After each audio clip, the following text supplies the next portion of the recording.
Hi, so today I would like to show how to add in a document to a file so that your students can have homework assignments, any kind of document that you would hand out to your student. You could put these handouts in your file, and then that way you have them. And also that way you have it next year, so it's almost like a file cabinet for yourself. So it's a great way to keep yourself organized, and year after year you'll probably get more organized and be able to use your web page um, better for the students. So the first time around, I think we just kind of jump in and put in what we can and start feeling comfortable with what we can do, and then each year we'll get better with our web page. So here we go. I am on my profile page, and so there's a couple different ways that you can get to your classes. From your profile page, you can go down and you can see that you've got all kinds of information, how often students are accessing your web page. You've got message centers coming in, and over here are your classes. So I could pick Algebra Essentials here if that's where I wanted to go.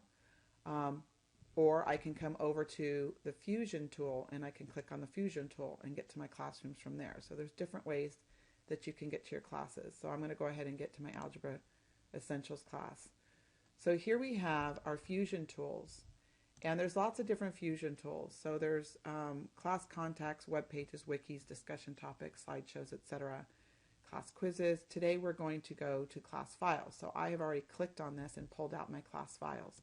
If for some reason I want to hide my class files or put it away temporarily, I can just hide the tool and it puts it away. So if I want to come back and get it out, I usually just leave it out, of course. So down here is my class files, and it puts my class files back up. If I wanted to, I could move my class files to be at the bottom of my web page. Personally, I like to have it up at the top of my web page because that's probably what the students are going to want to access the most. So in here you have the capability of adding folders. When I first started this web page, of course I'm still learning and don't know everything, but I went ahead and just added a folder called Homework and Solutions. So I'm going to go ahead and open that up. And so I've already put a couple documents into that folder. But what I've noticed by trial and error is that after a while in my Algebra 2 class, I have, maybe 15 handouts in there, and it's starting to get really confusing and very messy. And so I probably should go and add folders for each particular chapter or unit that I'm on. So I'm going to go ahead and do that to try to keep more organized. So I'm going to create a folder, and I'm going to go ahead and call this Chapter 5.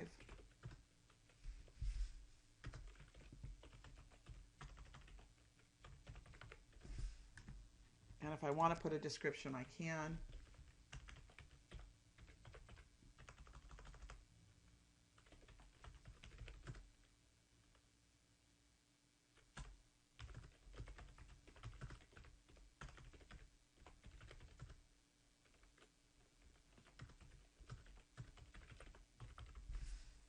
And down here it says Parent Folder. So I want my Chapter 5 graphing folder to actually go in my homework folder. If I didn't want it to go in the homework folder, I could pull it out and put it in none, and it would not be in there. It would be like a separate folder next to the homework folder. So I actually wanted to go in the Homework Solutions folder.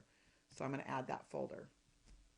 So as you can see, I now have my Chapter 5 folder is in my homework folder. So now I want to go ahead and open that up, and I want to insert a file, a handout that I gave my students. So I'm going to open that up, and I'm going to add a file into that folder. So I need to browse my own personal computer or my teacher computer, wherever you have the document stored. So I'm going to browse my computer, and I go to wherever my files are, and I was just in it a little bit ago, so it popped right up for me. So I'm going to put in my Algebra 1 handout that I gave them, and I'm going to highlight that, click on that, and then I click open, of course. And you can see here in the file, it's actually, that's the name of the file that we're going to put in. And it's always a good idea to give a description. So I can call this homework, 20, maybe put the date.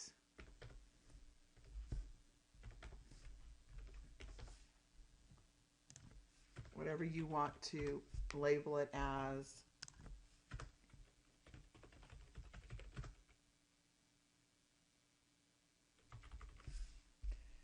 And again, I have, where do I want to put this document? I want it in my Homework Solutions Chapter 5 graphing. If I wanted it just to be in the Homework Solution folder or in neither one of those folders, I would select whichever folder I want it to be in. So I want it to be in the Chapter 5 folder, which is in my Homework and Solution folder. So that is the one I want it to go into.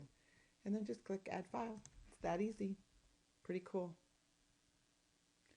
So there it is. There's my Algebra 1 Wednesday PDF. That's what I had named it. Also, you'll learn over time that when you name a file, you might want to name it something that, because the students will see this, so it'll throw them off if it's saved in some weird form. So you probably want to name it something that would be understandable to the students. And that's why I suggest you always have something in the comment section down below, because it says Homework 20 Wednesday. It's very easy for the kids to find because you know how our kids are.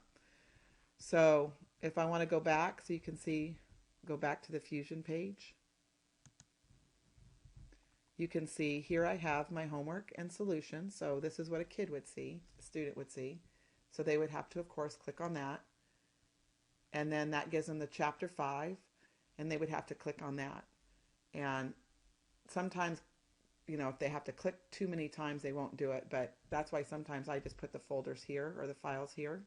And then when I'm done with that chapter, I will create a new folder for that chapter and then drag those or put those back into the folder when I'm done. But that's up to you how you want to organize your documents that you're providing for the students.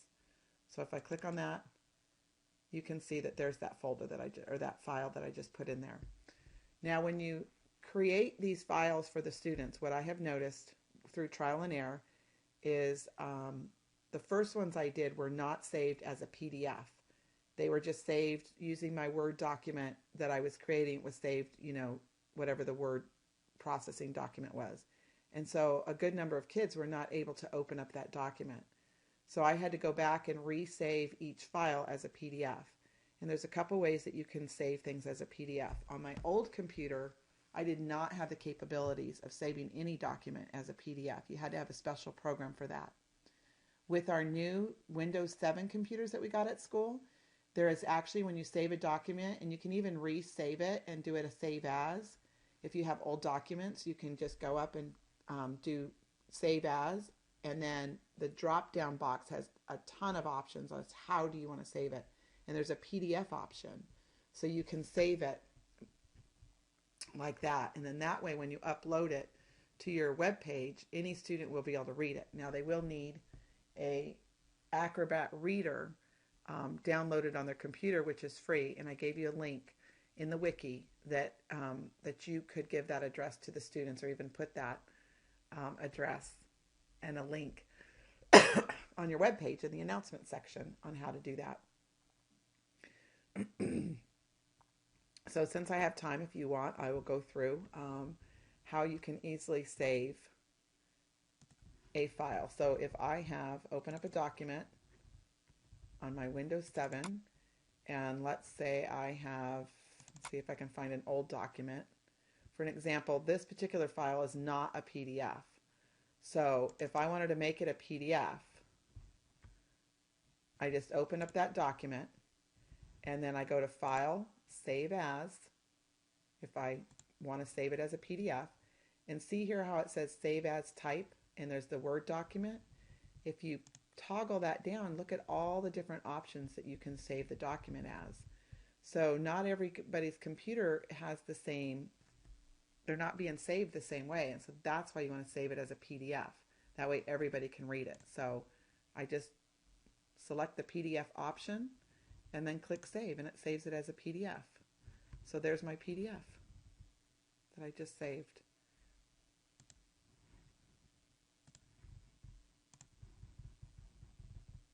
I'll show you what it looks like. So here's the original one that was not a PDF. So I still have that one available to me to make changes. And then once you save it as a PDF, I don't think you can make changes. I'm not 100% sure. If anybody knows that, let me know. But and then here's my graphing Mad Minute template as a PDF. And this is the one I would want to upload to the students, because that's the one they're going to be able to read as long as they have an Acrobat Reader. So I hope this tutorial has helped on how to add files, and also a little bit about PDFs. Also, just a real quick reference, our small copy machine, also when you scan it, you can send it to your email and it automatically saves it as a PDF. And Sherry can show you how to scan a document and email it to yourself using that small copier. So just one more, please let me know if there's any changes on this video I can make.